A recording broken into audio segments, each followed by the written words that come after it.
Yang diekspor bukan bahan mentah lagi, yang diekspor bukan raw material lagi, tetapi adalah barang setengah jadi atau barang jadi. Dan yang di Kalimantan Utara ini nanti adalah hampir semuanya adalah barang jadi.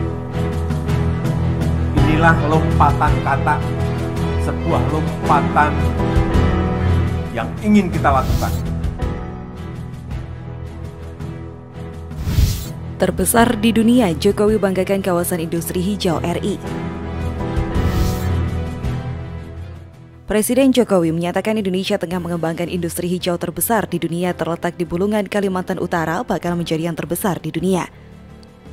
Ia menyebut kawasan tersebut mempunyai potensi besar dalam pengembangan energi terbarukan.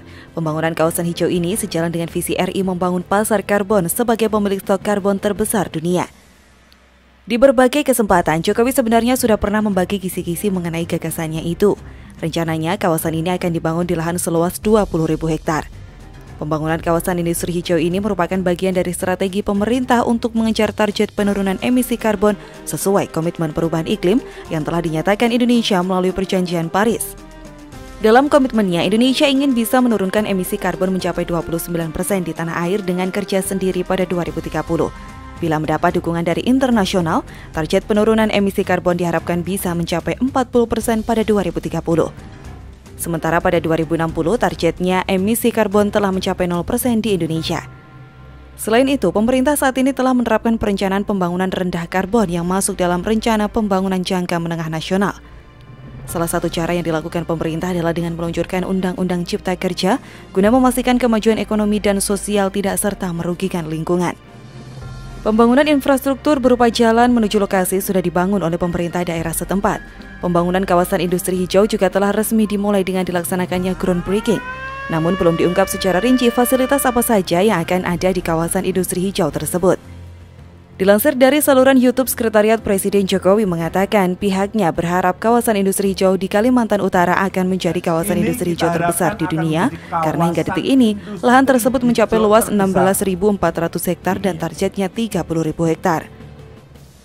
Indonesia melibatkan banyak investor di kawasan industri hijau ini, mulai dari investor dalam negeri hingga investor Cina dan Uni Emirat Arab.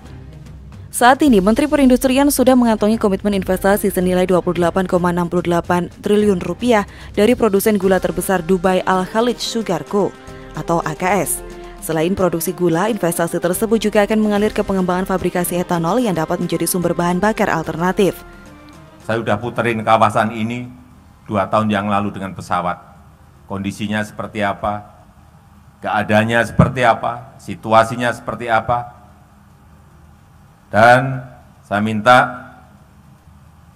pada Kapolda, pada Polres, pada Pangdam, pada Kodim, Gubernur, Bupati, kawal secara detail kawasan ini agar kondusif dan aman. Sehingga investasi betul-betul segera bisa melakukan percepatan pembangunan di sini. Jangan sampai ada persoalan sekecil apapun. Mantan Gubernur DKI Jakarta itu menyampaikan apresiasinya kepada para pihak yang telah terlibat dalam membangun kawasan industri hijau di Pulau Kalimantan ini. Pembangunan industri ini diharapkan akan selesai dalam waktu secepatnya. Di sisi lain, Menko Bidang Kemaritiman dan Investasi Luhut Binsar Panjaitan mengklaim Indonesia akan mempunyai kawasan hijau terintegrasi terbesar di dunia. Luhut mengatakan kawasan industri itu akan didukung oleh sumber energi hijau dari pembangkit listrik tenaga air atau hydropower. Nantinya tenaga kelistrikan yang dapat dihasilkan mencapai 11.000 MW. Tak hanya menghasilkan sumber energi hijau, Luhut menyebutkan kawasan ini akan membuat Indonesia mampu mencapai target transformasi energi dari fosil ke energi baru terbarukan yang ramah lingkungan. Nantinya pengembangan sumber EBT sekaligus energi hijau akan diterapkan di daerah-daerah lain di tanah air. Dengan begitu Indonesia bisa mencapai target penurunan emisi menjadi nol alias bebas karbon pada 2060.